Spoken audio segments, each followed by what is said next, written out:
আল্লাহ বলেন মানুষ আমার আযাব থেকে মুক্তি পাওয়ার জন্য শেষ পর্যন্ত নিজের বউকে দিতে চাইবে, নিজের ভাইকে দিতে চাইবে, নিজের জ্ঞাতি গোষ্ঠী যারা তাকে আশ্রয় দিত তাদের দলীয় লোকজন সবাইকে বলবে আল্লাহ সব দিয়ে দিলাম, আমারে মুক্তি দাও। অমাং ফিল আরদি জামিআন সুম্মা ইউনজি, তাম দুনিয়ায় আমার যত সম্পদ ছিল স্থায়ী অস্থায়ী সব আমি দিয়ে দিলাম, এরপরেও আল্লাহ তুমি আমাকে বাঁচাও। রব্বুল আলামিন বলেন কাল্লা, কখনোই না, ইন্নাহা লাযা, তোরে আমি লাজাই দেব। কোথায় বলেন বলেন, এটা একটা নাম, জাহান্নামের দরজার নাম লাজা। এখান দিয়ে তোরে আমি প্রবেশ করাবো। কি আছে ওর ভেতরে জানিস? নাজ্জাআতাল লিশ-শাওয়া, এখানে যাবার পরে আগে চামড়া খসিয়ে পড়ে যাবে। আমি রিমান্ডে, হ্যাঁ আমি আযাব পেয়েছি, কষ্ট পেয়েছি রিমান্ডে। কিভাবে নখ তলে আমি দেখেছি, লজ্জা স্থানের ভেতরে এই যে তার গরম করে আগুনের মতো চলকটক করে ওইটা ঢুকিয়ে দেয়। আমি নিজে আমার সামনে এগুলো করেছি। শিবিরের দেলাওয়ার হোসেন ঠাকুরগাঁও বাড়ি সাবেক সভাপতি, নাম শোনেননি? এই তার গরম করে লাল যখন টকটক করে তখন এই লাল তার ওর লজ্জা স্থানের ভেতরে ঢুকিয়েছে, ওর পুরুষ অঙ্গ নষ্ট হয়ে গেছে। এখন পরবর্তীতে চিকিৎসা করার পরে আল্লাহ আবার ফেরত দিয়েছে। আমারে বলছিল যে দেলাওয়ারকে আমরা ফুটবলের মতো লাথিয়েছি। আপনাদের পায়ে এই জেলার সন্তান ডক্টর শফিকুল ইসলাম মাসুদ 57 দিন রিমান্ডে ছিল। ওর এই যে সব হাড় মাড় গোড় মোড় কিছু নেই, নখগুলো সব পায়ের হাতের তুলে ফেলেছিল শয়তানরা।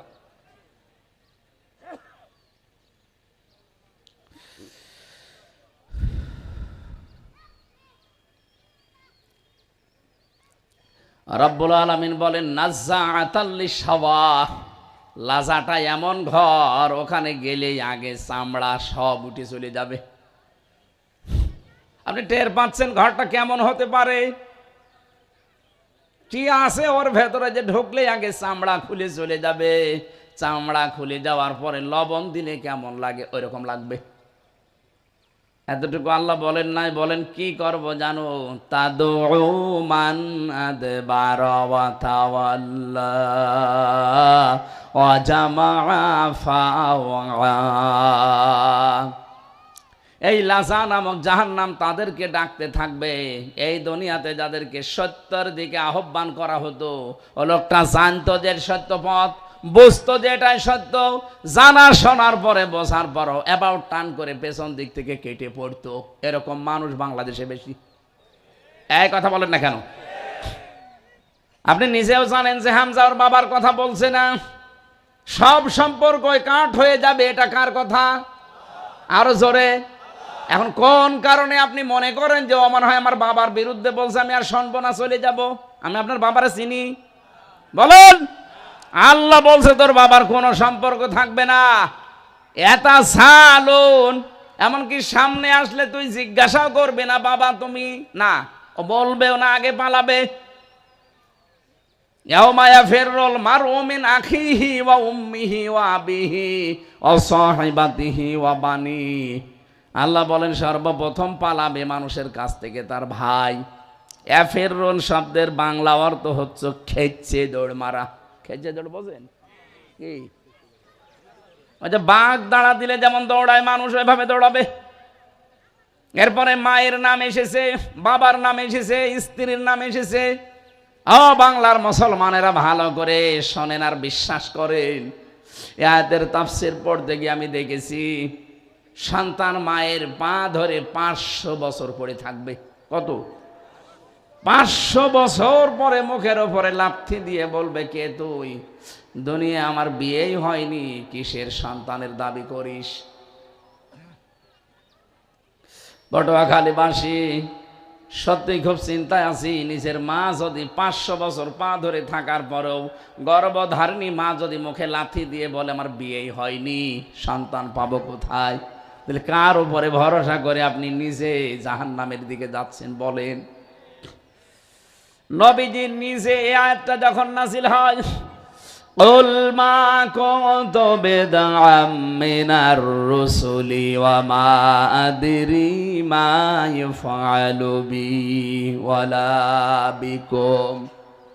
বিশ্বনবীকে আল্লাহ বলেন, নবী আপনি বলেন যে আমি নতুন রসুল না, আমার ধারাবাহিকতায় বহু রসুল এসেছিল, তাদের মতো আমি একজন রসুল। আমি জানি না আল্লাহ আমার সাথে কি ব্যবহার করবে, আমি জানি না তোমাদের সাথে আল্লাহ কি আচরণ করবে, এটাও আমার জানা নেই। ইনাত্তাবিউ ইল্লা মা ইউহা ইলাইয়া, আমি তো অনুসরণ করি অতটুকু যতটুকু আমার উপর আল্লাহ নাযিল করেন। ওয়ামা আনা ইল্লা নাযীরুম মুবিন, আমি শুধু সতর্ককারী ছাড়া কিছুই না। আয়াতটা নাযিল হওয়ার সঙ্গে সঙ্গে নবী নিজের মেয়েকে ডাকলেন, ফাতেমাতুজ জাহরা এদিকে আসো। হাসান হোসাইন কলিজার টুকরা নাতি, নিজের ফুফু সাফিয়া রাদিয়াল্লাহু তাআলা আনহা কাছে ডেকে বললেন, তোমরা সবাই আমার পরিবারের লোক, হে আমার ফুফু, হে আমার মেয়ে, হে আমার নাতি, নিজে যদি কোনো কাজ দুনিয়াতে না করতে পারো, কিয়ামতের দিন এই পরিচয় দিয়ে কোনো লাভ হবে না যে আমার বাবা নবী ছিল, আমারে মাফ করে দাও না। আমার বাবার পরিচয়ে, নানার পরিচয়ে, ভাতিজার পরিচয়ে কোনো কাজ হবে না। কাকে বলছেন নবীজি? নিজের মেয়েকে, নিজের নাতিকে, নিজের ফুফুকে। পটুয়াখালীবাসী একটু মগজটা, বুদ্ধিটা খাটান, মাথা খাটান। নিজের মেয়েকে যদি কথা বলতে পারে, অথচ নবী জীবিত থাকতে বলেছিলেন যে আমার কলিজার চাইতেও দামি আমার কাছে ফাতেমা। কেউ যদি ফাতেমাকে কষ্ট দেয়, সে যেন আমি নবীকে কষ্ট দেয়। এরকম আদরের মানুষকে যদি এ কথা বলে যে আমার পরিচয় কিছুই হবে না, নিজের কাজ যদি নিজে না করো, তা আমরা তো অনেক দূরের মানুষ, আমাদের সম্পর্কে কি কিছুই নেই। এই জন্য এক্ষুনি আমাদেরকে নিজের কাজ নিজে করা লাগবে, কেউ কারো না, কারো ওপরে ভরসা করে কোনো লাভ নেই। কিয়ামতের দিন ওই যারা বলে যে কিয়ামতে এক একজন পীর সাহেব লক্ষ লক্ষ মুরিদ নিয়ে উঠবে, এটা তাহা মিথ্যা কথা। সূরা মরিয়ম 16 নম্বর পারা 10 নম্বর পৃষ্ঠা 15 নম্বর লাইনের 95 নম্বর আয়াত। যত তাফসীর আছে আপনি খুলে দেখেন, কিয়ামতে আল্লাহ পাক প্রতিটি মানুষকে ডাকবে তার সামনে একা একা। অকুল্লুহুম আতিহি ইয়াউমাল কিয়ামাতি ফারদা। কিয়ামতের দিন প্রতিটি মানুষকে আল্লাহ ডাক দেবে তার নিজের কাছে। কয়জন করে? একজন, নিজে নিজে আসবেন। সুতরাং যারা এই কথা বলেন যে তোর চিন্তা নেই, বাবা আছে, ও তোকে শান্তি করে আসবে, ও বাবাও ভণ্ড, আপনিও ভণ্ড। কোরআনের কথা বিশ্বাস হয় না, বাবার কথা বিশ্বাস হয়? নবীজি নিজে যদি নাতিকে বলতে পারে তোমার নানা নবী ছিল, পরিচয় দিবা না, কোনো পরিচয় কাজ হবে না, তা আপনি কি করে বলবেন আমি নবীজির আশেক ছিলাম? নবীর মেয়ে যেখানে কুল কিনারা পায় না, সেখানে আশেকের খবর আছে? আর যে আশেক আপনি শুধু জিলাপির আশেক আর খেচুড়ির আশেক। রাসূলের সুন্নতগুলো, আদর্শগুলো ভুলণ্ঠিত হয়, তার একটা আদর্শ বাংলাদেশে কায়েম নেই, সেখানে আপনার কাজ কারবার নেই। উনি সন্নি দাবি করে খালি খেচড়ি আর জিলাপির ধান্দায় আছে। এই জন্য নিজের কাজ যেহেতু নিজে করা লাগবে। এরপরও ফাতেমাতুজ জাহরা নিজে আমল লাখ লাখ কম ছিল না তার। এই পৃথিবীর ময়দানে হযরতে ফাতেমাতুজ জাহরাকে জিন্দা অবস্থায় আল্লাহ সংবাদ দিয়েছেন যে তোমারে আমি জান্নাতের নেত্রী বানিয়ে দিলাম।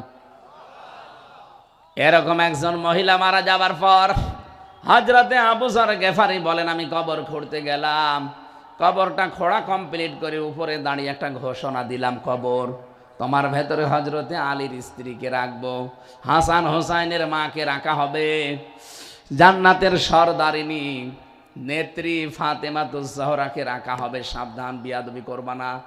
কবরের কোনো আওয়াজ নেই। হযরতে আবু যর বলেই ফেললেন, কই শুনতাম যে নাকি তোমার ভেতরে এই আযাব, কই কিছুই তো দেখা যায় না। চতুর্থবার বললেন কবর, তোমার ভেতরে আজকে যারে রাখা হবে তিনি কিন্তু জাহানের বাদশাহ মুহাম্মাদুর রাসূলুল্লাহ। তার কলিজার টুকরা মেয়ে, সাবধান, বিয়াদবি করবা না। কবরের ভেতর থেকে মানুষের মতো আওয়াজ আসতেছে, আবু যর নিজে শোনো আর মানুষকে শোনাও। আমি ফাতেমাকে চিনি না, আলীর স্ত্রী চিনি না, হাসান হোসাইনের মাকে চিনি না, নবীর মেয়ে চিনি না। আমি শুধু চিনি তার কাজ। যদি কাজ ভালো হয় আমি জান্নাতের বিছানা বিছিয়ে দেব। যদি কাজ কারবার দুনিয়ায় খারাপ হয়ে যায়, ভালো করে কান খাড়া করে শোনো, আমি কিন্তু এই পাশ থেকে একটা চাপ দেব, এ পাশের হাড় ওই পাশে চলে যাবে। হযরতে আবু যর বলেন, ওই দিন আমি চিৎকার দিয়ে কবর থেকে ওঠার পরে এই যে দৌড় দিয়েছি, কোনোদিন আর জীবিত থাকতে সংসার করতে পারি নাই। যে ফাতেমারে যদি আল্লাহ এই কথা বলে কবর দিয়ে, আমার অবস্থা কোথায়? আমি তো নবীর মেয়েও না, নবীর নাতিও না, নবীর জামাইও না, আমি দূরের মানুষ, আমারই কি হবে? অথচ প্রতিটা সাহাবী জান্নাতি। কথা বলে না কেন? আমি আবার বলছি, আয়াত নাজিল হওয়ার পরে নবীজি কিন্তু প্রেশান হয়ে গিয়েছিলেন। যদিও পরবর্তীতে বিশ্ব নবীকে আল্লাহ সূরা ফাতার 2 নম্বর আয়াত নাজিল করে সুসংবাদ দিয়েছেন, লিয়াগফিরা লাকাল্লাহু মা তাকদ্দামা মিন যামবিহি ওয়া মা তাআখার ওয়ায়ুতিম্মু নি'মাতাহু আলাইকা ওয়া ইয়াহদিয়াকা সিরাতাম মুস্তাকিম। আল্লাহ পাক বলেন, হে নবী, আমি আপনাকে অব্যাহতি দিয়ে দিলাম, আপনার আগে পেছনের সব কিছু আমি আল্লাহ মাফ করে দিয়েছি। কিন্তু আমাদের সম্পর্কে তো আর বলা হয়নি। সাহাবী প্রশ্ন করলেন, হে নবী, তাহলে আমাদের কি হবে? আপনি তাই পেয়ে গেলেন মাফ, আমাদেরটা কি বলেন? বিশ্ব নবী বলেন, আমি জানি না তোমাদের সাথে আল্লাহ কি আচরণ করবে। পরবর্তীতে সূরা ফাতারে পরের আয়াতটা নাজিল হয়, লিইউদখিলাল মুমিনিনা ওয়াল মুমিনাতি জান্নাতিন তাজরি মিন তাহতিহাল আনহার খালিদিনা ফিহা ওয়া ইউকাফিরু আনহুম সাইয়্যাতিহিম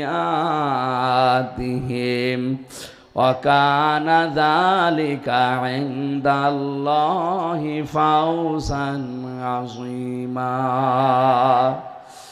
রব্বুল আলামিন পরবর্তীতে আমাদের জন্য সুসংবাদ দিয়েছেন, হ্যাঁ, তোমাদের ভেতরে যারা মুমিন নারী পুরুষ, তাদেরকে আল্লাহ বাগানে প্রবেশ করাবে, যার তলদেশ দিয়ে নদী আর নহর প্রবাহমান থাকবে। খালিদিনা ফিহা, চিরস্থায়ী থাকতে পারবে। ওয়ায়ুকাফিরু আনহুম সাইয়্যাতিহিম, আল্লাহ মুছে দেবে। কাফফারা ইউকাফিরু মানে মুছে ফেলা। তাদের জীবনের যে অপরাধগুলো ছিল আল্লাহ মুছে দেবে, কিন্তু শর্ত তাদেরকে মুমিন হওয়া লাগবে। কি হওয়া লাগবে? প্রশ্ন আসতে পারে, আমরা তো মুমিনই। কিসের মুমিন আপনি? আপনার নাম হয়তো আব্দুল মুমিন, এতটুকুই শেষ। আর খুব বেশি হলো আগা কাটা নাকি? মুমিন হওয়ার জন্য যে কি করা লাগে ওটা আমরা 100 ভাগের 80 ভাগ মানুষই জানি না। কেউ যদি মুমিন হতে চায় ঈমান আনার আগে, তাহলে তাকে আর একটা কাজ আগে করা লাগে। কি? তাগুত ছেড়ে দেওয়া লাগে। কথা বলছেন না কেন?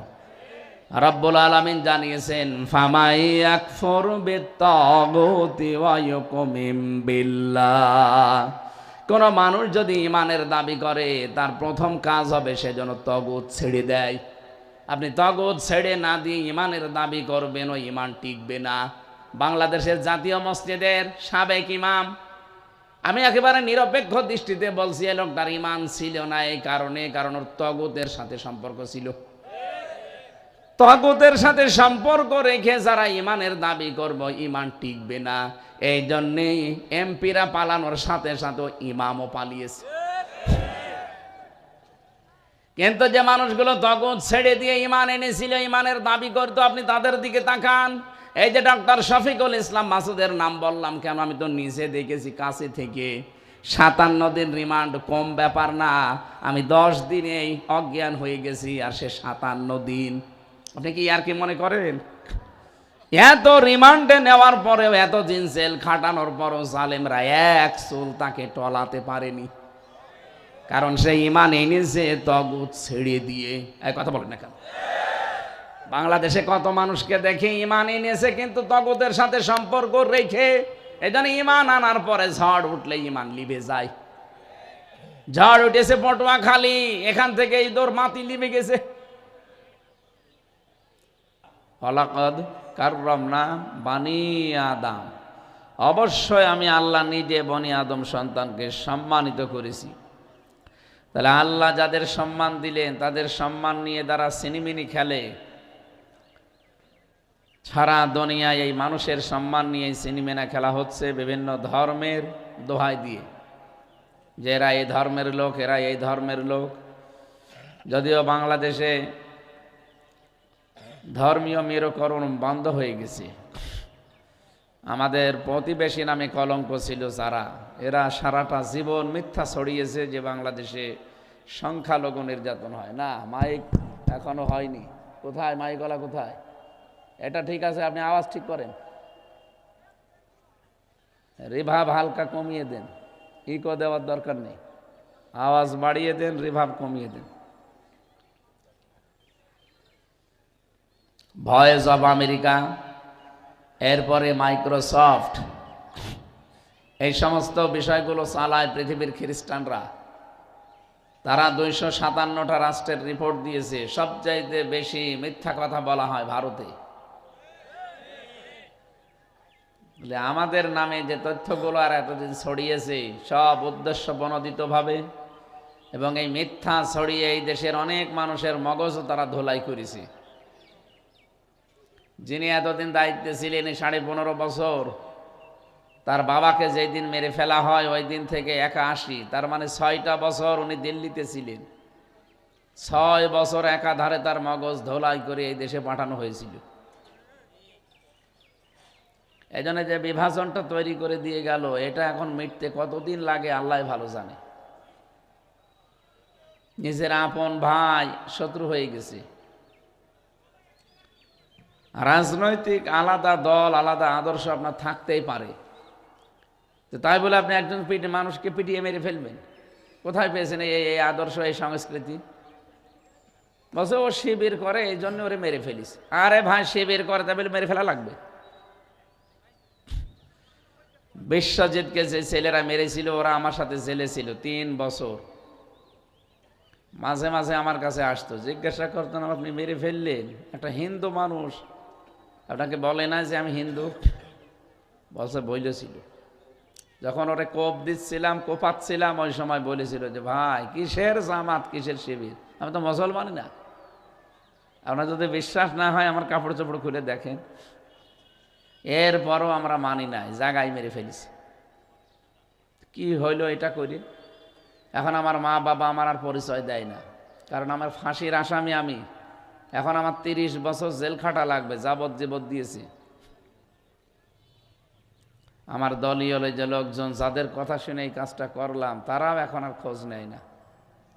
আমার জীবনটা নরক হয়ে গেছে, কারণ জেলখানার ভেতরে টাকা না পাঠালে আপনাকে কুকুরের মতো থাকা লাগে। কথা বুঝতেছেন? এটা তো আর বাইরের জায়গা না, 4 দেওয়ালের মাঝে কোনো উপায় করার জায়গা নেই। সবাই ওখানে অসহায়। বাইরে থেকে যাদের টাকা পয়সা যায়, এই মানুষগুলো লোকজন দিয়ে কাজকর্ম করে, একটু শান্তিতে থাকা যায়, সুখে থাকা যায়। তো ওদের তো 30 বছর মা বাবা খোঁজ নেয় না, ভাই ভাগ্যর পরিচয় দেয় না, কারণ একটা খনি। ও কি খনি? এই শব্দটা এত নিকৃষ্ট শব্দ। কিয়ামতের দিন আল্লাহ যখন বিচার আরম্ভ করবেন, সর্বপ্রথম রক্তের বদলা, খুনের বিচার, এটা আরম্ভ হবে। হাবিল আর কাবিলের আমরা নাম শুনি নাই? প্রথম তারা হত্যাযজ্ঞ আরম্ভ করেছিল এই কাবিল। এই জন্য কিয়ামত পর্যন্ত যত মানুষ হত্যা হবে, এই হত্যার একটা একটা গোনাওর আমল নামায় যাবে। কিয়ামতে সর্বপ্রথম আল্লাহ হাবিলের নাম দিয়ে বিচার আরম্ভ করবে, কাবিল আর হাবিলের নামে। এই জন্য মানুষ হত্যার সাথে যারা জড়িত, এরা আল্লাহর কাছে সবচাইতে বড় নিকৃষ্ট। আপনি দেখবেন পৃথিবীতে 6 জন মানুষের তালিকা আসবে, মানুষ হত্যাকারী তারা। সবচাইতে বেশি মানুষ তারা দুনিয়ায় মেরেছে। হিটলারের নাম আছে, চেঙ্গিস খানের নাম আছে, এই উগ্রপন্থী ওনার নাম আছে, আমি নাম নিলাম না। আমাদের যেটা পালিয়েছে এটার নাম আছে। এরা মানুষ হত্যা করার তালিকায় আছে, তাও একটা দুইটা না। হিটলার তো 60 লাখ ইহুদি হত্যা করেছিল। কত? আমাদের কন্যার নামে এত না, তারপরও আছে। 2006 থেকে 2024 পর্যন্ত যতগুলো হত্যা হয়েছে আপনি ইন্টারনেট ঘাটেন, দেখেন কত মানুষের নাম আসে। শুধু 24 সালে 2732 জন মারা গেছে। 2006 সালে 28 অক্টোবর তার নির্দেশ মতো পিটিয়ে মানুষ সাপের মতো মেরেছে। তিনি হুকুমের আসামি না? আরে সাদাকে সাদা বলা জানা লাগবে, কালোকে কালো বলতে হবে, সে যেই হোক। আমার বাবাও যদি অন্যায় করে চাঁদা চায়, বাবারেও পিটানো লাগবে। চাঁদা চাবেন মানে? একে আগস্টের 5 তারিখের আগে আছে যে চাঁদা চাবেন। এদেশে এখন সবাই প্রতিবাদী। এইটা আমাদের এতদিন ছিল না, এই জন্য জালেমরা একেবারে ঘাড় মটকিয়ে রেখেছিল। এখন আর ওইটা চলবে না। যেখানে অন্যায় দেখবেন, সে যে রকম অন্যায় হোক, কোনো দল বেদল দেখা দেখি নেই, সব এক হয়ে যাওয়া লাগবে। তাহলে অন্যায় এমনি বন্ধ হবে। আর যদি বলেন না, যে যা করছে করুক গা, লা ইলাহা ইল্লাল্লাহ, কাউকে কিছু বলবো না, কয়দিন পরে আপনার মেয়ে নিয়ে যেদিন ফুর্তি করবে সেদিন টের পাবেন। এক কথা বলছেন এখন।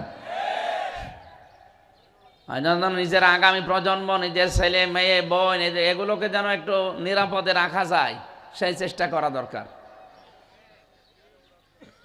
ওরা বিভিন্ন চেষ্টা চালিয়েছে 15.5 বছর, একটাও সফল হয়নি। আগস্টের 5 তারিখের পর থেকেও বহু চেষ্টা চালাচ্ছে, একটাও সফল হয়নি। সবগুলো মাঠে মারা যাচ্ছে, হালি পানে নিচ্ছে না। এখন ওরা চেষ্টা চালাচ্ছে হিন্দুদেরকে কাজে লাগানো। হিন্দুরাও বুঝে ফেলিছে। গোবিন্দ পরামানিকের বক্তব্য শোনেন না? সেদিন আমিরে জামাত ডক্টর শফিকুর রহমান হাফিজাহুল্লাহ গিয়েছিল গাইবান্ধা।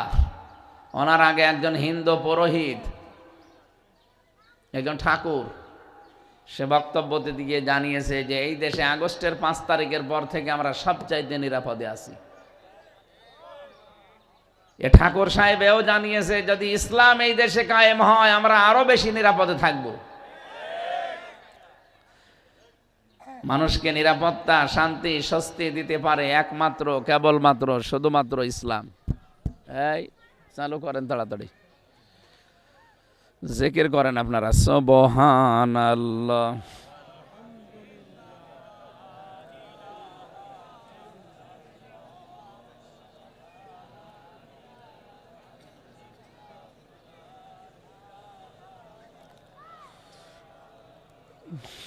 এখানে না দাঁড়িয়ে থেকে তাড়াতাড়ি করতে বলেন।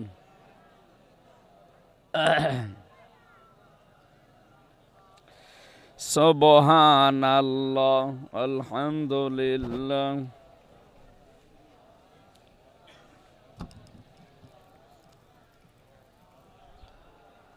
লা ইলাহা ইল্লাল্লাহ, সুবহানাল্লাহ, আলহামদুলিল্লাহ, লা ইলাহা ইল্লাল্লাহ, লা ইলাহা ইল্লাল্লাহ, মুহাম্মাদুর রাসূলুল্লাহ।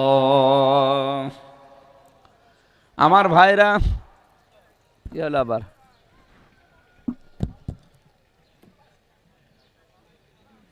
আল্লাহুম্মা সাল্লি আলা সাইয়্যিদিনা মাওলানা মুহাম্মদ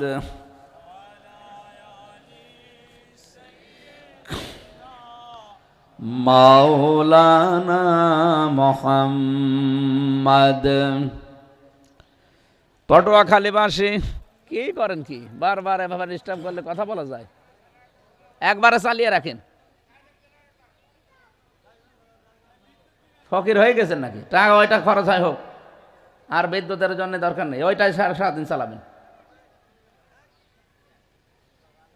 আমি যে কথা বলছিলাম, আল্লাহ রাব্বুল আলামিন আমাদেরকে সম্মান দিয়েছেন, অথচ মানুষের সম্মান নিয়ে সিনিমিনি যারা খেলেছে আল্লাহ তাদেরকে একেবারে আস্থা করে নিক্ষেপ করেছেন। এখান থেকে শিক্ষা নেওয়া লাগবে আমাদের, মানুষের সম্মান কিন্তু অনেক বেশি। আল্লাহ যেহেতু নিজের সম্মান দিলেন, মানুষের সম্মান নিয়ে আগামীতে কেউ যেন আর সিনিমিনি খেলবেন না। মানুষকে আপনি কষ্ট দেবেন, অপমান করবেন, অপদস্থ করবেন, বিপদে ফেলে দেবেন। আরো মানুষের একজন মালিক আছে না নেই? তিনি কিছুই বলবে না। রেখো না মনেতে ভয় বান্দা খোদার, দূর হয়ে যাবে বাধা সব। তোমার আমার এক মালিক আছেন, আছেন আমাদের রব, আছেন আমাদের রব। এই জন্য আল্লাহ আমাদের সম্মান দিয়েছেন, তিনি নিজে আমাদের এই চেহারাটা বানিয়েছেন। এটা ফেরেশতাদের হাতে দেয়নি, ফেরেশতারা বডি বানিয়েছে, আর এই মুখ চেহারা এটা আমার আল্লাহ নিজের হাতে বানিয়েছেন। যেন মানুষ এত সুন্দর। সুতরাং মানুষের এই সম্মান যেন নষ্ট না হয়, এদিকে খেয়াল রাখা লাগবে। আপনি মানুষের সম্মান নষ্ট করার জন্য চেষ্টা চালিয়েছিলেন, আল্লাহ এত নিচে নামিয়েছে, কুকুরও অত নিচে নামে না। আমার যতটুকু বাস্তব দেখছি, সারা বাংলাদেশের সব জায়গায় প্রায় আমি গেছি। এতগুলো জায়গায় যাবার পরে আমার অভিজ্ঞতায় 2024 সালের 5 আগস্টের পর থেকে একটা কুকুর দেখলে মানুষ যেমন করে, জালেমদের দেখলে তার চাইতে বেশি ঘৃণা করে। আল্লাহ পাক বলেন, ফাতিলকা বুয়ুতুহুম খাবিয়াতাম বিমা যালামু। সূরা নমলের 52 নম্বর আয়াতে আছে, আল্লাহ তাআলা যেন রাগ দিয়ে বলেছেন যে এই আঙ্গুল দিয়ে যে এই সেই ঘরগুলো খাবিয়াতান আমি জনশূন্য করে দিয়েছি, পরিত্যক্ত বানিয়ে দিয়েছি, বিমা যালামু এদের জুলুমের কারণে। আয়াতটা যে কত বাস্তব 2024-এর 5 আগস্টের বিকাল আসতে আসতে আমি পেয়ে গেছি। আমাদের কুষ্টিয়ার হানিফের বাড়ি মাটির সাথে মানুষ মিশিয়ে দিয়েছে, ওর ঘরের ইট পর্যন্ত জনগণ রাখে নাই, পায়খানার প্যান পর্যন্ত মানুষ খুলে নিয়ে চলে গেছে। এমনি না, বিমা যালামু আল্লাহ বলেন এদের জুলুমের কারণে এদের জায়গাগুলো পর্যন্ত আমি অভিশপ্ত বানিয়ে দিয়েছি। এ পর্যন্ত আল্লাহ শেষ করে দেননি, এর পরের অংশ আমাদের জন্যে। ইন্না ফি যালিকা লাআয়াতাল লিকাউমিন ইয়ালামুন। অবশ্যই এর ভেতরে শিক্ষা আছে যারা জ্ঞানী তাদের জন্যে। আপনারা এই কয়েকজন আমার সামনে বসে আছেন, আমি এই কয়েকজনের জন্য বলছি না, এটা রেকর্ড হচ্ছে, সারা দুনিয়ায় যাচ্ছে। সবাইকে সামনে নিয়ে আমি কথা জানাতে চাই, জালেমদের এত বড় শিকড় যদি আল্লাহ কেটে দিতে পারে, আগামীতে যারা আসবেন তারা যদি জুলুম করেন তাদের বাড়ি ঘর কিন্তু শ্মশান হয়ে যাবে। এই জন্য সাবধানে চলবেন। অথচ অনেককে দেখতে পাচ্ছি, অনেকে আল্লাহর নামে আরম্ভ করে দিয়েছেন।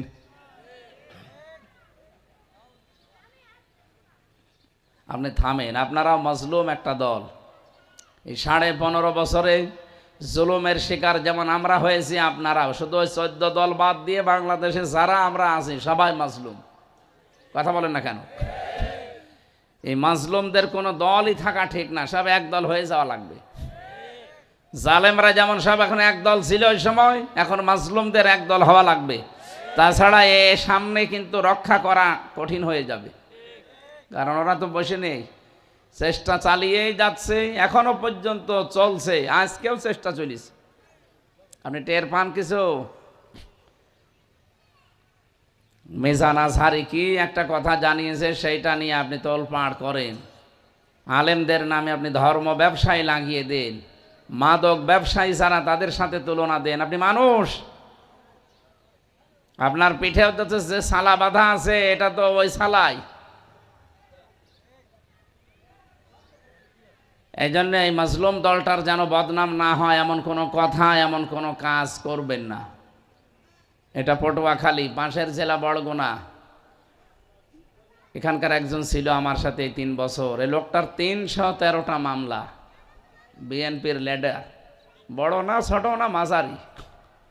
এই মাঝারি লিডারের যদি 313টা মামলা হয়, ওই বড়গুলোর তাহলে কি অবস্থা বলেন তো? আপনারা এখন কিছুই সহ্য করতে পারবেন না। আচরণ যদি আবার জালেমদের মতো কেউ আরম্ভ করে, জনগণ কিন্তু এখন আর চোখ বুঝে নেই। যে যেখানে আছে যদি একটু টের পায় যে আমার সাথে জনগণ আছে, ওই জায়গায় আপনাকে মাটির ভেঙে ভর্তা করে ফেলবে। সাদা সাওয়া সেদিন দিয়েছে যা, আমি নারায়ণগঞ্জের বন্দরে রাত 12:30টার পরে চাঁদা চালাম, জানলো কি করে মানুষ? আরে ভাই, রাত 12:30, আপনি পায়খানার ভেতরে বসে কি করেন সেটা ওরা দেখতে পায়। এমন মেশিন নিয়ে ওরা বসে আছে। আমি নিজে দিকে এসেছি রিমান্ডে। আমার আগে বুঝতাম না, মনে করতাম মনে হয় এড়া ঘোড়া, কিছুই জানে না ওরা। কে বলেছে? একেবারে সব ওরা এই ভাতের প্লেটের মতো দেখতে পাচ্ছি। আমি রিমান্ডে থাকাকালীন আমার বাড়ি থেকে মাওলানা আমিরুল ইসলাম বেলালি সাতক্ষীরার, ওনার সাথে কি একটা কথা বলেছে, ওটা ভিডিও ক্লিপ আকারে আমারে পরের দিন বলছে, এই দেখেন। অথচ ওই নাম্বার কেউ জানে না। আপনি কি মনে করছেন যে আমি কোথায় কি করছি, কোথায় একটু ডুবে ডুবে জল খাই, কেউ টের পায় না? গোয়েন্দা বিভাগের খবর রাখেন, সর্বোচ্চ পর্যায়ে আমি কথা বলেছি। এরা বলছে আমরা সব দেখতেছি, কে কি কাজ করে, কে কেমন কি করে, আমরা সব নখদর্পণে রেখেছি, আমাদের সব চোখের সামনে, দেখি কেমন কি হয়। এই কয়েক মাসে তো ওরা অনেক কিছু বুঝে ফেলেছে। এই জন্য আপনাকে আমি সাবধান করলাম, ভাই আপনি হয়তো বিষয়টা জানেন না। রাত 12টা 12:30 একটায় যায় চাঁদা চাইতে, মনে করে কেউ জানে না, কেউ দেখেও না। এদেশে কোথায় শুই পড়ে আছে তা ওরা দেখতে পাচ্ছে, এমন কঠিন মেশিন লাগিয়ে রেখেছে। এটা নিয়ে এসেছে যেখান থেকে, তারা তো আরো চালাক। এই বাংলাদেশের চাইতে আমেরিকা হচ্ছে 59 ডবল। কত? 59টা বাংলাদেশ পাশাপাশি রাখলে যত বড় হবে, আমেরিকা একা অত বড়। ওখানে একটা যদি সই পড়ে থাকে, চুল পড়ে থাকে কোনো জায়গায়, ওরা দেখতে পায় ঘরে বসে বসে, জমক জায়গায় চুল পড়ে আছে। কি কত দূর পৌঁছিয়েছে বলেন? এই জন্য আমরা মাজলুম যারা, তারা যেন আন্দাজে এখন আবেগে কোনো কাজ করে আবার ওদের জালেমদের মতো পস্তানো লাগে না। জালেমরা এখন পস্তাচ্ছে। এই যে সিঙ্গাপুর মালয়েশিয়া ঘুরে আসলাম কয়েকদিন আগে, দেখলাম জালেমরা সাহেব পাড়া বানিয়েছিল মালয়েশিয়া, থাকতে পারে না, হোটেলে থাকে। যে হোটেলে উঠে দেখি নিচে 2 শয়তান বসে আছে। কি বলো? হুজুর আমরা আগেই পালিয়েছি। মানে আগে একটু হালকা টের পেয়েছিলাম যে না দিনকাল ভালো না, আগেই পালিয়েছি। কেন? বাড়ি বানিয়েছেন সাহেব পাড়া, বেগম পাড়া, থাকবেন না? হলো ওখানে যে মায়ের খাবো। এদেশে মানুষ নেই, বাঙালি এখানেও আছে। যদি খেয়েছি সাহেব পাড়ায় আমি বাস করছি, আমার পিটিয়ে ভর্তা বানিয়ে ফেলবে। দরকার নেই, যে কয়দিন আসি অন্তত আল্লাহ বিল্লাহ করি আমি হোটেলেই কাটাবো, কেউ যেন না জানে। তো কি করলেন? এখন তো আফসোসের শেষ নেই। আর যে জালেম কয়টা অন্তত ধরা পড়েছে, তাদের অবস্থান দেখছেন? এখন এই জালেমদের হাতে হ্যান্ডকাপ দেয় না, পায়ে বেড়ি দেয় না, মাথায় দড়ি লাগায় না, এখন আর এই টুপি পরায় না, কোট গায়ে দেয় না, এমনি তোলে। এরপরও নাকি অনেক সুশীল সমাজ, এরা একটু মন খারাপ করে, এত বড় বড় নেতা, এদের কোনো সম্মান নেই। আরে শয়তান, এই 15.5 বছরে যারা জেলখানায় ছিল তারা কি বড় নেতা না? অধ্যাপক মিয়া গোলাম পরোয়ার, সাবেক এমপি, ডাক্তার শফিকুর রহমান, আমিরে জামাত, কি আপনার কাছে বড় মনে হয় না? ওই কালা মানিককে বড় মনে হয়, যার বিসি উড়িয়ে গেছে। হ্যাঁ, ওর বিসি নেই, কলার পাতায় শুয়েছিল, জনগণ গামছা গলায় দিয়ে, গামছা দিয়ে টানতে টানতে নিয়ে এসেছিল। এর চাইতে আর অপমান আল্লাহ কত করবে? এদের এত আরামে রেখেছে, এরপরও তোমার এদেরকে এত কষ্ট দেওয়া হয়। শয়তান আমার মাথায় দড়ি ছিল, আমার পায়ে ডান্ডা বেড়ি ছিল, আমার পেছনে হ্যান্ডকাপ লাগানো ছিল, আমার চোখ কালো কাপড় দিয়ে বাঁধা ছিল। কি করেছিলাম আমি? তখন তো তোমার মুখে কথা ছিল না। তখন যেমন কথা বলনি, এখনো কথা বলবা না, চুপ করে থাকবা।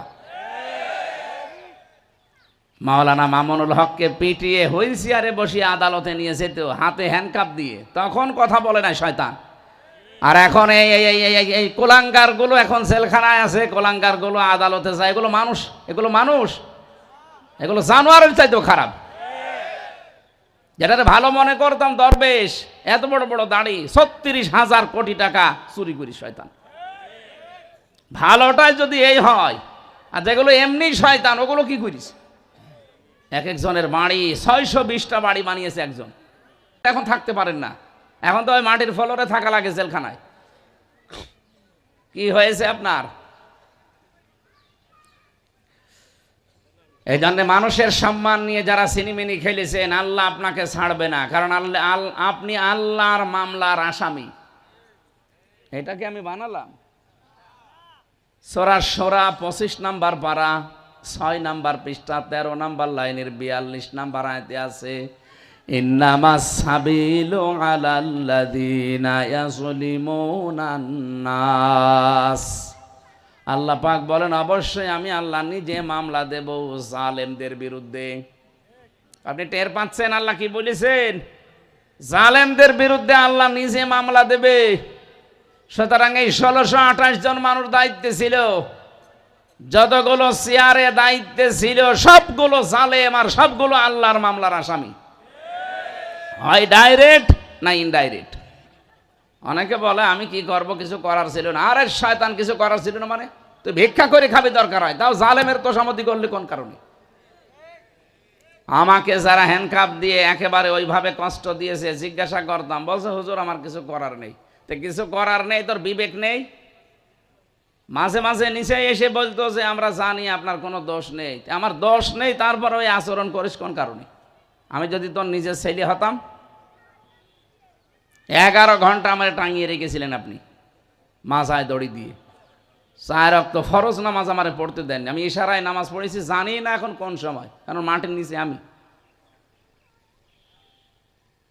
কত মানুষকে কত কষ্টে রেখেছে ওই মিনি আয়না ঘরে, তাও তো বিগটায় আমি যেতে পারিনি।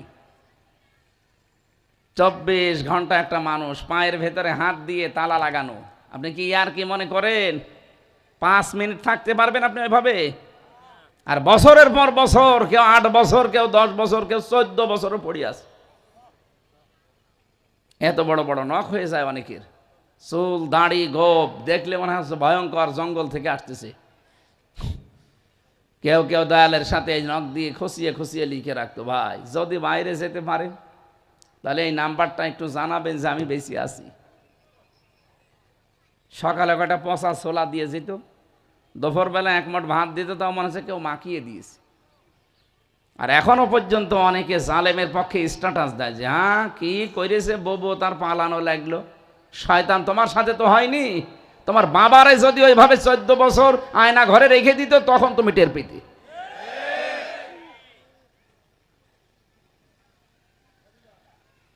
বাংলাদেশের সবাই যদি মাফ করে দেয় এই জালেমদের, ব্যারিস্টার আরমানের বউ জীবনও মাফ করবে না। 8টা বছর আপনি তাকে স্বামী ছাড়া যদি বলতেন যে মেরে ফেলেছি, সে অন্য জায়গায় বিয়ে করতে পারত। এক কথা বলছেন না কেন? এটাতে কত বড় নির্মম! মানবতার সাথে একটা মহা কৌতুক করিস। আর মানব অধিকার প্রতিষ্ঠা করার আন্দোলন করতে বলে মানুষ কন্যা নাম দিয়েছিল একটা টাটকা নির্ভেজাল শয়তান।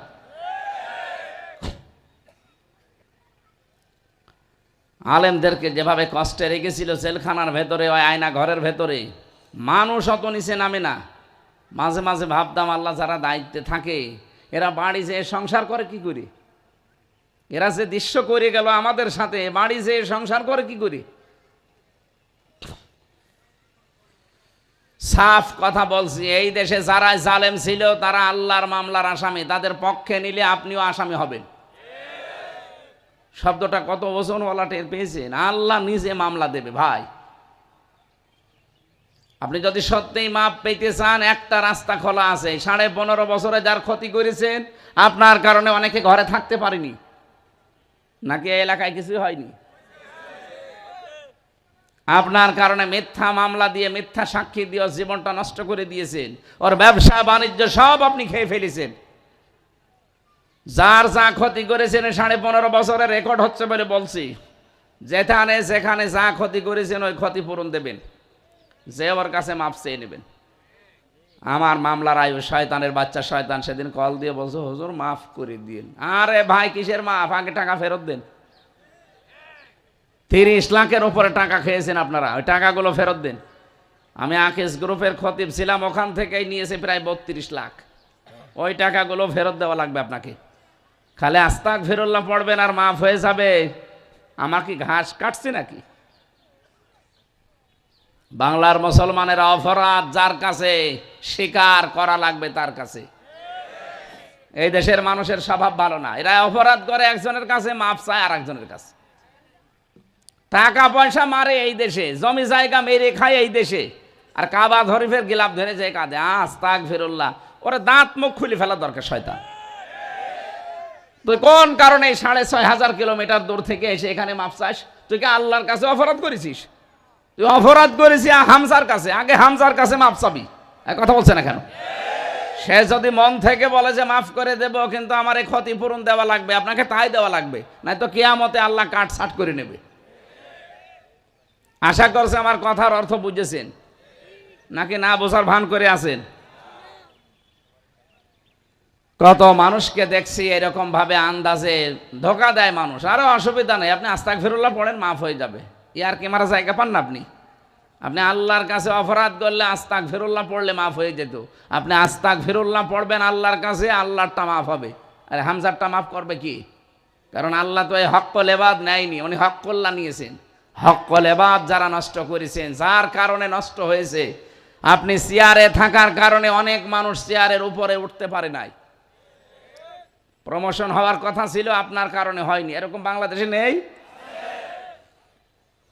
কিচ্ছু জানে না, ঘরে ঘুমিয়ে আছে, চোখ খুলে দেখছে হাজতে। কি গো এখানে কি গাছ কেটেছিস? কখন? স্বপ্নে। বেশি বললাম? এইটা চলছিল 15.5 বছর। এই করে করে এক একজন হাজার হাজার কোটি টাকার মালিক। আর খালি মেগা প্রকল্প বানিয়েছে আর মেগা ডাকাতি করেছে। এখন সব বের হচ্ছে, প্রতি বছরে 42,000 কোটি টাকা পাচার হয়েছে এই দেশ থেকে। অথচ পদ্মা সেতু বানাতে 32,000 কোটি টাকা খরচ হয়েছে। কে বলেছে 32,000 কোটি টাকা হলে 4টা পদ্মা সেতু বানানো যায়? 2-3 বার করে খালি বাজেট বাড়িয়েছে আর টাকাগুলো সব আল্লাহ রাস্তায় পাঠিয়েছে। এখন আল্লাহ একেবারে ধরার মতো ধরেছে। ইন্না বাদশা রব্বিকা লাশাদীদ, আমার ধরা বড় শক্ত ধরা। এই জালেমদেরকে ছাত্র জনতা ধরে নাই, ধরেছে সরাসরি কে? আরো জোরে বলেন। আল্লাহ যে ধরেছে, আপনার বিশ্বাস হচ্ছে না? নাই তো কয়েক ঘন্টার ভেতরে লক্ষ লক্ষ মানুষ কোথায় পেলেন আপনি? আমার মনে হয় আল্লাহ ফেরেশতা পাঠিয়েছিলেন। এটাতে পাঠিয়েছেন, তার বাস্তব প্রমাণও আল্লাহ কোরআনে দিয়েছেন। সূরা আনআম 7 নাম্বার পারা 12 নাম্বার পৃষ্ঠা 2 নাম্বার লাইনে 44 নাম্বার আয়াতের মাঝের অংশে আছে, হাত্তা ইদা ফারিহু বিমা উতু আখাযনাহুম বাগতাতান। আল্লাহ পাক বলেন, ওরা আমার দানকৃত ক্ষমতা বস্তু এগুলো বেজানো নিয়ামত যখন আনন্দে আত্মহারা হয়েছিল, মনে মনে ভাবতো আর কোনোদিন মনে হয় পালা পরিবর্তন হওয়া লাগবে না। যখন ওরা আমার দানকৃত ক্ষমতা পেয়ে নিয়ামত পেয়ে আনন্দে আত্মহারা হয়েছিল, আখাযনাহুম বাগতাতান, আমি আল্লাহ নিজে তাদেরকে আকস্মিকভাবে ধরলাম। এখানে ফাইল সরাসরি আল্লাহ নিজে, কর্তাকে। যারা আরবি গ্রামার বোঝে জিজ্ঞাসা করেন, আখাযনা এর ফাইল আল্লাহ নিজে। আল্লাহ বলেন আমি ধরেছি। কিভাবে ধরলাম তাদেরকে? বাগতাতান, আকস্মিক ভাবে তাকে ধরেছি। আল্লাহ বলেন আই হোম, বহু বচন, এটা জমির। যত জালেম ছিল সবাইকে যেন আল্লাহ একবারে ধরেছেন। নয়তো সারা বিশ্বে এমন হতে ইতিহাস আমরা দেখিনি যে একবারে 300 এমপি পালিয়ে যায়। এটা আল্লাহ না ধরলে একবারে সব পালাতো না। একেবারে হুবহু কোরআনের সাথে মিল আছে। আল্লাহ বলেন আমি নিজে ধরেছি। বাগতাতান শব্দটার ব্যাখ্যা পেয়েছি আমি, এমন ভাবে ধরলাম যে এরা ফাইদা হুম মুবলিসুন, হতাশ হয়ে পড়েছে, নিরাশ হয়ে গেছে, দুপুরের খাবার খাবে সে সময়টাও পায়নি। 5 মিনিট সময় চেয়েছিল যে একটা লিখিত বক্তব্য, আল্লাহ বলেন না তাও হবে না, তাড়াতাড়ি পালা। যাতে মাতাল হলো উনি তাহলে ঠিক আছে, যাওয়ার সময় একা যায়নি, 14টা ব্রিফকেস নিয়ে গেছে। ওই ব্রিফকেসের ভেতরে শুধু মাটি আর ছাই ছিল। আপনার মন খারাপ হয় না? পাইলটকে জিজ্ঞাসা করছে কি ব্রিফকেস গুলো উঠেছে, বলছে হ্যাঁ ওঠো চলো, আর কারোর সাথে কথা নেই, সব ভিডিও আকারে এখন ক্লিপ আকারে আমার দেশ পত্রিকা ছেড়ে দিচ্ছে। আপনার এত বাক্স লাগবে, আপনার এত ব্রিফকেস দরকার, কি করবেন এগুলো? বয়স তো শেষই হয়ে গেছে। দুনিয়ায় সব হয়ে গেল, একটা হাসি মানুষ আপনি।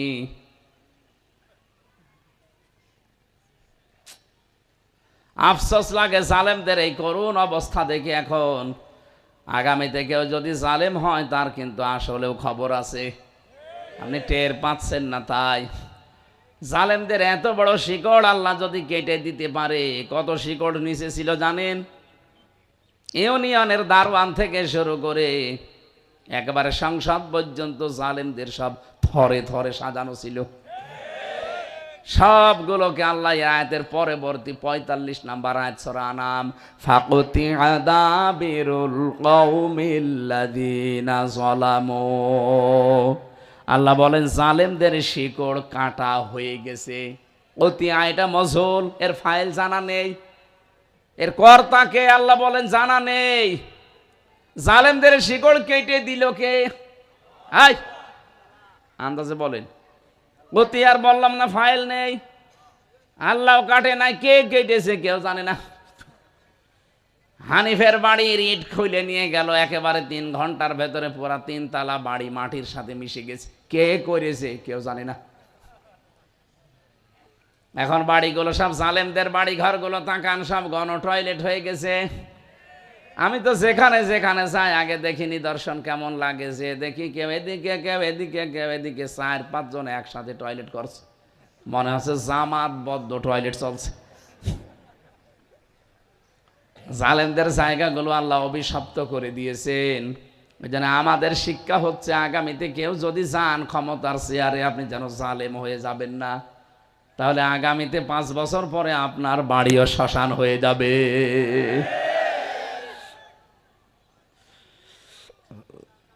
তাহলে আল্লাহ নিজে যখন ধরেছে, উনি নিজে যখন মামলা দেবে, উনি নিজেই বিচারপতি, নিজেই মামলার বাদী।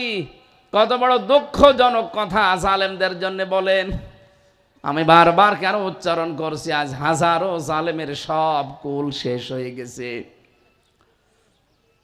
ওটাকে মনে করছেন 14টা ব্রিফকেস নিয়ে উনি খুব আরামে আছে না? কয়েকদিন আগে বলেছিল যে আমি এই অঘোষিত জেলখানায় ভারতে আর থাকতে চাই না, আমার কাছে এটা জেল মনে হয়। কত মানুষের বরদোয়া লেগে আছে, কত মানুষের চোখের পানি, কত মানুষের রক্ত আপনি কি জানেন? যাদের ছেলে মারা গেছে তাদের বাড়িতে একটু যায়। সেদিন আবু সাইদের বাড়িতে গিয়েছিলাম, মুগ্ধ ভাইয়ের বাড়িতে, ফয়সাল, ইয়ামিন, ওয়াসিফ, এদের বাড়িগুলো দেখতে যায়, কান্নায় ভেঙে পড়ে তার মা আর বাবা। কি ভালোবাসতো তাদের সন্তানকে, কেন মারলেন আপনি? আপনি যখন পালিয়ে যাবেন, কিছুদিন আগে যেতে পারলেন না, তাহলে তো মানুষগুলো মারা যায় না? এক কথা বলছে না কেন? 34,000 মানুষ এখনো পর্যন্ত বিভিন্ন অঙ্গ প্রত্যঙ্গ হারিয়ে বিভিন্ন হাসপাতালে কাতরায়। কারো এক হাত নেই, কারো এক পা নেই, কারো এক চোখ নেই, কারো অন্ডকোষ উড়ে গেছে। আমি নিজে দেখেছি, আমার সামনেই কুষ্টিয়াতে 16 জন মানুষ এক জায়গায় মরে গেল। এত মানুষের রক্তের এই স্বাধীনতা এখন যদি কেউ কলঙ্কিত করতে চান বিভিন্ন নাম দিয়ে, যে নামে আসেন না কেন আপনাকে ছাড়া হবে না। কি কথা বলেন না কেন? মানবতা বিরোধী কোনো কাজ, মানুষকে কষ্ট দেয় এরকম কোনো কাজ এই দেশে আর হতে দেওয়া হবে না, সে যেই হোক। ওরা বিভিন্ন নাম দিয়ে চালাতে চেয়েছিল বিশৃঙ্খলা করার জন্যে। প্রথমে আনসার লীগ দিয়ে চালিয়েছে, হয়নি। এরপরে রেকশা লীগ, হয়নি। হিন্দুদেরকেও কয়েকবার চালাচ্ছে, হচ্ছে না। কারণ হিন্দুরাও বুঝে ফেলেছে যে দেশে শান্তিতে থাকতে হলে ইসলাম লাগবে। আল্লাহ পাক মানুষকে সম্মান দেওয়ার কথা বারবার কোরআনে জানালেন, আর আমরা মানুষের সম্মান নিয়ে সিনেমেনি খেলি। আল্লাহ ছাড়বে আমাদের? এই জন্যে তো আল্লাহ এত অপমান করেছে। আল্লাহ আমাদের হেফাজত করুন, বলেন আমিন। আজকে রাতের বেলা আমার পটুয়াখালী মাহফিল আছে। পটুয়াখালী কোন জায়গায় জানো? মির্জাগঞ্জ। ওখানে রাত 9টায় উঠবো। রাত 9টায় নয়, 8টায় উঠবো ইনশাল্লাহ। 8টায় উঠবো, যতক্ষণ পারি এই শব্দের ব্যাখ্যা ওখানে আমি প্রায় অনেকগুলো তথ্য লিখেছি, ওখানে আমি কথা বলবো। এখন মাগরিবের আজান দেবে তো আর টানতে পারছি না, যেহেতু আমার এখনো খাবার খাইনি। খাবার খাবো, যে এরপরে চলে যাব ওখানে যেয়ে নামাজ পড়ে উঠবো, ঈশার নামাজ পড়ে। আপনারা যাদের সময় আছেন ওখানে যেয়ে আগামীতে আসলে আবার চেষ্টা চালাবো ইনশাল্লাহ। আল্লাহুম্মা আমিন।